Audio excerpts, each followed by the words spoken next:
এখন ইকো ৰিসৰ্ট। ৰিসৰ্টখনলৈ প্ৰৱেশ কৰিলেই দেখা পোৱা যায় কেৱল সেউজীয়া প্ৰকৃতিৰ মনোমোহা পৰিৱেশ। বোটানিকেল গাৰ্ডেন আৰু বাৰ্ড চেঞ্চুৰী হিচাপে প্ৰতিষ্ঠা কৰাৰ পৰিকল্পনাৰে আৰম্ভ কৰা ইকো ৰিসৰ্টখনৰ নাম হৈছে গ্ৰীণ য়াৰ্ড ৰিসৰ্ট। লখিমপুৰ জিলাৰ নাৰায়ণপুৰৰ মাকুৱাৰী আৰু বৰবৰী অঞ্চলৰ সীমাৰ মাকুৱাৰীত স্থাপিত ইকো ৰিসৰ্টখনৰ স্বত্বাধিকাৰী হৈছে চিৰঞ্জীৱ হাজৰিকা। সেউজীয়া প্ৰকৃতিৰ মাজত সময় অতিবাহিত কৰিব বিচৰা ৰাইজৰ সুবিধাৰ্থে 2020 চনৰ পৰা চিৰঞ্জীৱ হাজৰিকাই আৰম্ভ কৰিছিল গ্ৰীণ য়াৰ্ড নামৰ ইকো ৰিসৰ্টখন।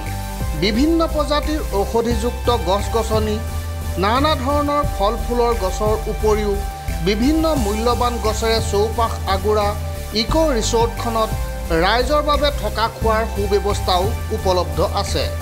উক্ত ৰিসৰ্টখনত অসমীয়াৰ পৰম্পৰাগত থলুৱা খাদ্যৰ লগতে ভাৰতীয় আৰু চাইনিজ খাদ্যৰো জুতি ল'ব পাৰিব গ্ৰাহকসকলে। সম্পূৰ্ণ প্ৰাকৃতিক পৰিৱেশেৰে পৰিবেষ্টিত ইকো ৰিসৰ্টখনত শিশুসকলৰ উমল আৰু সুব্যৱস্থা সংযোজিত কৰা হৈছে। এক কথাত ক'বলৈ গ'লে গ্ৰীণ য়াৰ্ড ৰিসৰ্টলৈ আহিলেহে গম পোৱা যাব প্ৰকৃতিৰ অপৰূপ সৌন্দৰ্যৰ মাজত সময় অতিবাহিত কৰাৰ মাদকতা কিমান।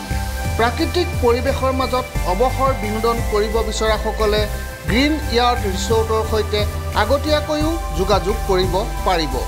ইকো ৰিসৰ্ট, বোটানিকেল গাৰ্ডেন তথা বাৰ্ড চেঞ্চুৰীত সময় অতিবাহিত কৰিব বিচৰাসকলে গ্ৰীণ য়াৰ্ড ৰিসৰ্টৰ স্বত্বাধিকাৰী চিৰঞ্জীৱ হাজৰিকাক 9706140500 নম্বৰত যোগাযোগ কৰিব পাৰিব। নম্বৰটো আকৌ এবাৰ কৈছোঁ 9706140500। নমস্কাৰ, মই চিৰঞ্জীৱ, ৰিসৰ্টখনৰ স্বত্বাধিকাৰী। আমাৰ এখন গ্ৰীণ য়াৰ্ড ইকো ৰিসৰ্ট হয়। একচুৱেলি আমি এখন স্থাপন কৰিছিলোঁ 2020 চনতে আৰু এতিয়া আমি কণ্টিনিউ কাম কৰি আছোঁ প্লান্টেশ্যনৰ।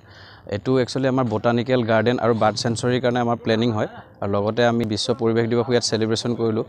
আৰু ইয়াত আমাৰ বিভিন্ন ধৰণৰ চৰাই চিৰিকটিৰ লগতে যিকোনো আপোনাৰ মানুহে আহি ইয়াত বাসস্থান কৰি খোৱা মেলা কৰি থাকি মেলি ধুনীয়াকৈ নিজৰ গাঁৱৰ পৰিৱেশত এখন থকা আগতে অনুভৱ এটা ল'ব পাৰিব।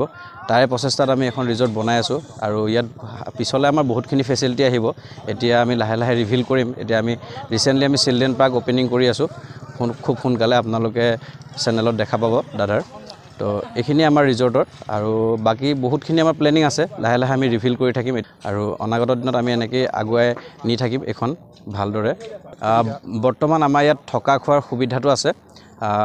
আমাৰ ইণ্ডিয়ান আৰু চাইনিজ খানাৰ লগতে আছামিজ খানাও খাবলৈ পাৰিব আৰু লগতে ইয়াত বন ফায়াৰ কৰি কেম্পিং কৰিব পাৰিব আৰু ইকো ফ্ৰেণ্ডলি হয় পূৰা। নেচাৰেল পৰিৱেশত ইয়াতে আমি ফল মূল কৰিছোঁ, পাচলি কৰিছোঁ। ইয়াৰ পৰা ইয়াতে উৎপাদিত বস্তুৱে ইয়াতে খাব পাৰিব। হয়, তাৰ কাৰণে যোগাযোগৰ নাম্বাৰটো মোৰ নাম্বাৰটো আছে, কণ্টেক্ট কৰিব পাৰিব 9706140500। আৰু লোকেশ্যন আমাৰ গ্ৰীণ য়াৰ্ড ইকো ৰিসৰ্ট মাকুৱাৰী মাইলেও আহি যাব। FCI গুদামৰ বেক চাইডে মাকুৱাৰী গাঁও, বৰবৰী আৰু মাকুৱাৰী যিটো তিনিআলিতে আমাৰ ৰিসৰ্টখন স্থিত। বৰ্তমানতো মই ৰাইজক খুব ধুনীয়া সঁহাৰি পাইছোঁ। নেচাৰেল পৰিৱেশ যোনে ভাল পায় তেখেতসকল আহি খুব ভাল পাইছে ফিডবেক। আৰু এতিয়ালৈকে আমি একচুৱেলি ৰিভিল কৰা নাছিলোঁ। আজি আমি অলপকৈ ৰিভিল কৰিছোঁ ৰিসৰ্টখনৰ বিষয়ে আৰু অনাগত দিনত আমি আৰু প্ৰজেক্ট আছে আমাৰ, সেইখিনিও আমি ৰিভিল কৰিম। এতিয়া সদ্যহতে আমাৰ খেলা ধূলাৰ কাৰণে আমি ব্যৱস্থা কৰিছোঁ ল'ৰা ছোৱালীৰ।